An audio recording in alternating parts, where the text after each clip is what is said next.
Saudara, kullu nafsin dha'iqatul maut. Setiap yang bernyawa pasti akan mati. Hanya soal waktu, kematian itu nanti akan datang pada setiap kita. Bayangkan dahsyatnya sakaratul maut. Rambut kita ditarik, kuku-kuku kita ditarik, sakit rasanya. Bayangkan nyawa yang dicabut, terbujur kaku. Dan bayangkan yang terbujur kaku itu adalah diri kita. Rasul menjelaskan ketika itu kita masih bisa melihat. Kita masih bisa melihat siapa yang menangisi kita, siapa sahabat yang mentakziahi kita. Tapi kita tidak bisa berbuat apa-apa. Kita tidak bisa bicara, tidak bisa bergerak. Lalu kita dimandikan. Bayangkan itulah diri kita yang sedang dimandikan. Air mengguyur tubuh kita yang selama ini kita bisa mandi sendiri, tapi sekarang harus dimandikan.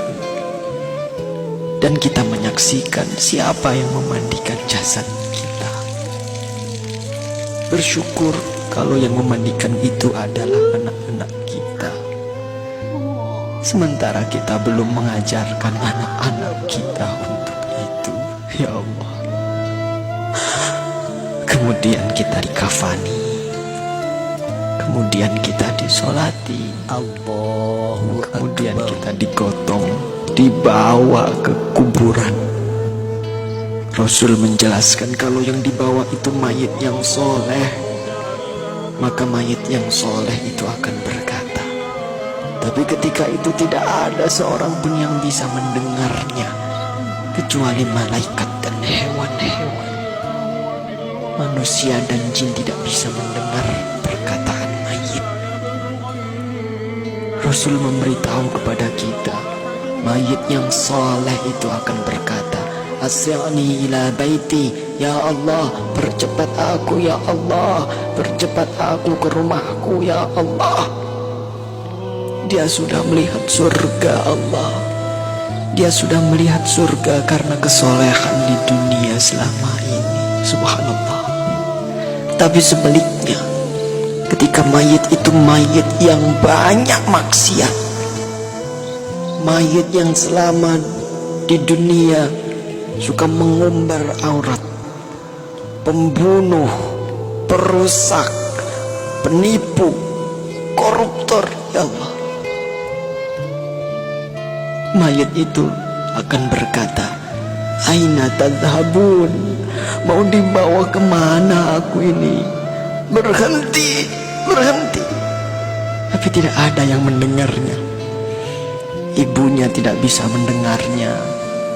Ayahnya tidak bisa menolongnya. Teman-temannya tidak bisa berbuat apa-apa.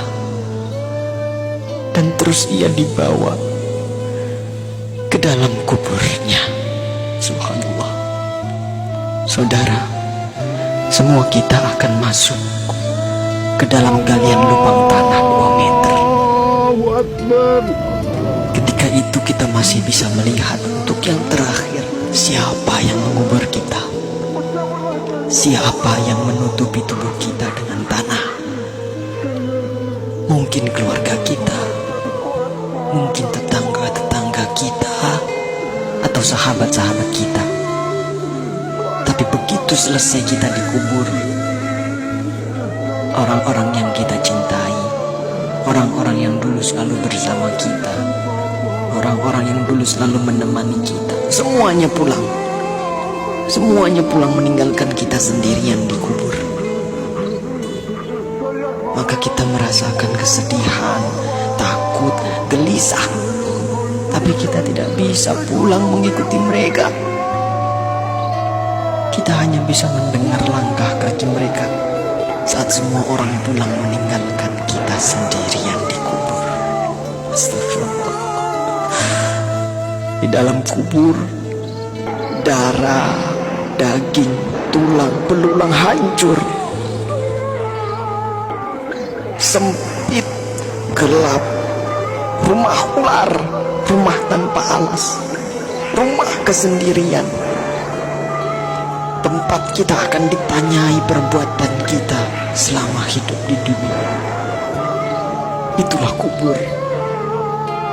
Saat itu tidak ada yang bisa menolong kita. Tidak ada kekuasaan lagi. Tidak ada harta yang melimpah lagi. Tidak ada keluarga yang kita sayangi lagi. Tidak ada pengawal yang setia lagi. Allah Akbar, Allah Akbar, Allah Akbar. Tapi alhamdulillah, kita bersyukur karena kita masih hidup, saudara. Hari ini kita masih hidup, kita belum mati. Berarti Allah masih sayang pada kita.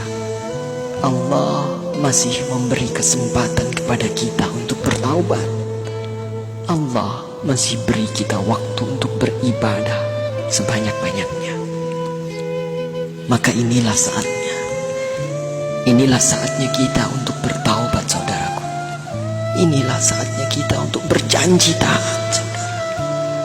Saatnya untuk kita berhenti melakukan kemaksiatan. Saatnya untuk kita berhenti melakukan kezaliman. Saatnya kita membahagiakan keluarga kita, istri kita, suami kita, orang tua kita, anak cucu kita. Saatnya kita berbuat baik untuk negeri yang tercinta ini. Saatnya kita berdakwah. Manfaatkan sisa umur ini untuk menebar kebaikan di sekitar kita. Karena kita tidak tahu kapan kita akan kembali kepada Sang Pencipta kehidupan, Allah Subhanahu wa ta'ala. Katakanlah, sesungguhnya kematian yang kamu lari daripadanya, ia pasti menemui kamu.